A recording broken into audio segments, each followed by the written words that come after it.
샬롬 7월 23일 이슬기도 오신 여러분 환영합니다. 우리 암송 같이 하겠습니다. 시편 146편 1에서 2절입니다. 할렐루야 내 영혼아 여호와를 찬양하라. 나의 생전에 여호와를 찬양하며 나의 평생에 내 하나님을 찬송하리로다. 우리 한 번 더 하겠습니다. 할렐루야 내 영혼아 여호와를 찬양하라. 나의 생전에 여호와를 찬양하며 나의 평생에 내 하나님을 찬송하리로다. 아멘. 네, 오늘 우리가 살펴볼 말씀은 사사기 6장, 사도행전 10장, 예레미야 19장, 마가복음 5장입니다. 내 본문을 음성이라는 관점에서 함께 살펴보도록 하겠습니다. 먼저 사사기 6장입니다. 기드온이 나오죠. 기드온이 살던 시대는 미디안 족속의 그 압제 때문에 이스라엘이 절망에 빠져 있던 때였습니다. 하나님께서는 이런 암울한 상황에서 가장 작은 자, 가장 연약한 자를 통해 역사하심을 우리에게 보여주고 계시죠. 기드온은 자신의 연약함을 인정하며 하나님께 확신을 구했고 하나님은 그 인내로 그의 요청에 친히 응답해 주셨어요. 이는 하나님의 음성이 우리의 두려움과 의심을 헤아려 주시고 이해해 주시며 우리가 확신을 가질 때까지 떠나지 아니하시고 함께 하신다는 것을 우리에게 잘 보여주는 부분이 되겠습니다. 이어서 예레미야 19장입니다. 예레미야에게 주어진 하나님의 음성은 심판의 메시지였지만 그 안에는 깊은 사랑과 간절함이 담겨 있었습니다. 어, 잠시만요. 토기장이의 온기를 깨뜨리는 상징적 행동을 통해서 하나님께서는 죄의 결과가 얼마나 심각한지를 보여주셨죠. 이는 하나님의 음성이 때로는 어렵고 받아들이기 힘들지라도 궁극적으로는 회개와 구원으로 이끌기 위한 사랑의 표현임을 알려줍니다. 진정한 선지자는 인기보다는 진리를 선택해야 하는 것이죠. 계속해서 보도록 하겠습니다. 마가복음 5장입니다. 거라사 지방에서 보여주신 예수님의 음성은 그 어떤 어둠의 세력보다도 강하다는 것을 증명했습니다. 귀신 들린 자를 완전히 회복시키시고 야이로의 딸을 죽음에서 일으키신 예수님의 음성은 절대적 권위와 사랑을 동시에 보여줍니다. 이 음성을 경험한 사람들은 자연스럽게 그 놀라운 은혜를 전하는 증인이 되었습니다. 이는 진정한 하나님의 음성을 들은 자들, 경험한 자들에게는 그 변화가 삶의 전체에 나타난다라는 것을 잘 보여주는 부분이 되겠습니다. 계속해서 오늘은 사도행전 10장입니다. 사도행전 10장을 중심으로 벽을 넘는 음성이란 제목으로 말씀을 전하려고 합니다. 어느 카페에서 일어난 일입니다. 이제 카페 알바생이 일을 하고 있는데 한 손님이 들어오는데 외국인 손님이 들어온 거죠. 그래서 영어로 이제 자기가 그래도 좀 부족하지만은 그래도 노력해서 영어로 이 주문을 받고 이제 계산까지 딱 끝내는데 그 외국인이 너무나도 유창한 말로 감사합니다. 한국말로 감사합니다. 이렇게 말을 한 거예요. 그 청년이 알바생이 너무 깜짝 놀라 가지고 한국말 하세요. 이렇게 물으니까 외국인이 웃으면서 "아 예. 저 한국 사람이에요." 이렇게 말을 한 거죠. 그러면서 "저 외모 때문에 외국인으로 생각하신 거죠?"라고 이제 좀 익숙한 듯 그렇게 예 답을 한 겁니다. 그러니까 청년이 뭐 얼굴이 빨갛게 달아오르면서 "아 죄송합니다. 제가 그냥 이제 뭐 당연히 외국인인 줄 알았다. 그래서 나름 한다고 한 건데 그렇게 미안하다." 하여튼 막 이렇게 사과를 했다고 해요.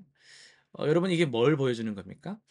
우리 모두의 그 편견의 벽을 보여주는 거예요. 딱 이럴 것이다. 실상은 몰라요. 근데 그냥 어떻게 만들어진 나의 관념이 있는 거죠. 외모를 보면서 출신으로 직업으로 이 사람 직업이 이러니까 이럴 것이다. 이 사람 뭐 지역이 이러니까 이럴 것이다. 다 이런 것으로 이 사람 딱 보니까 딱 이렇다. 이런 그런 편견들, 선입견들이 우리 안에 있거든요. 근데 이게 2000년 전 초대 교회에서도 이런 벽이 있었어요. 여러분 성경에 나와 있듯이 이 유대인과 이방인 사이의 벽, 엄청난 벽이었죠. 정결한 자와 그렇지 못한 부정한 자 사이에 벽이 있었습니다. 오늘 본문 사도행전 10장은 하나님께서 이런 벽을 어떻게 허무시는지를 보여주는 놀라운 이야기입니다. 두 명의 주인공이 등장하는데요. 고넬료와 이제 베드로죠. 첫 번째 등장인물 고넬료는 로마 군대의 백부장으로 이방인인데요. 하나님을 경외하면서 기도하고 구제하는 경건한 사람이었어요. 베드로는 다 아시죠? 예수님의 제자이자 초대교회 지도자였는데요. 여전히 지금 베드로에게는 유대인의 관습과 편견이 남아 있습니다. 거기에 갇혀 있는 부분들이 있죠. 하나님께서는 먼저 고넬료에게 음성을 들려주십니다. 오후 3시 기도 시간에 천사가 나타나서 말했습니다. 고넬료야, 내 기도와 구제가 하나님 앞에 상달되어 기억하신 바 되었으니 네가 지금 사람들을 요바에 보내어 베드로라 하는 시몬을 청하라. 고넬료는 즉시 순종했습니다. 그는 경건한 군사 2명과 종 1명을 베드로에게 보냈습니다. 한편 베드로에게도 하나님의 음성이 임했습니다. 베드로가 기도하러 지붕에 올라갔을 때 환상을 보았어요. 하늘에서 큰 보자기 같은 것이 내려오는데 그 안에는 각종 4발 가진 짐승과 기는 것과 공중의 새들이 있었습니다. 아, 부정한 것이죠. 그때 음성이 들립니다. 베드로야, 일어나서 잡아먹어라. 베드로는 즉시 거부했죠. 주여, 그럴 수 없습니다. 속되고 깨끗하지 않은 것을 내가 언제든지 내가 먹은 적이 없습니다. 근데 음성이 또 들립니다. 하나님께서 깨끗하게 하신 것을 네가 속되다고 하지 말아라. 이 일이 3번이 반복되죠. 베드로가 이 환상의 의미를 생각하고 있을 때에 고넬료가 보낸 사람들이 도착을 딱 합니다. 성령께서 베드로에게 말씀을 하십니다. 3사람이 너를 찾고 있으니 일어나 내려가 의심하지 말고 함께 가라. 내가 그들을 보냈다라고 말씀을 하십니다.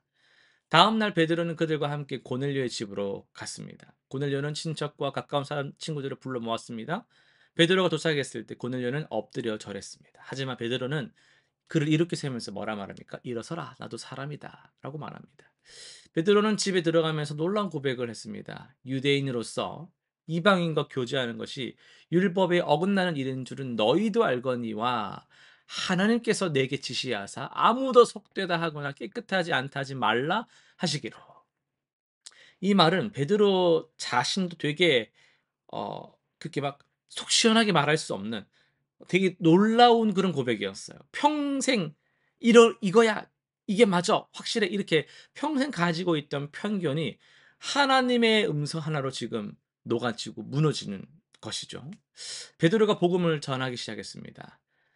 내가 참으로 하나님은 사람의 외모를 보지 아니하시고 각 나라 중 하나님을 경외하며 의를 행하는 사람은 다 받으시는 줄 깨달았도다. 베드로가 이 말을 할 때 성령이 듣는 모든 사람에게 내려왔습니다.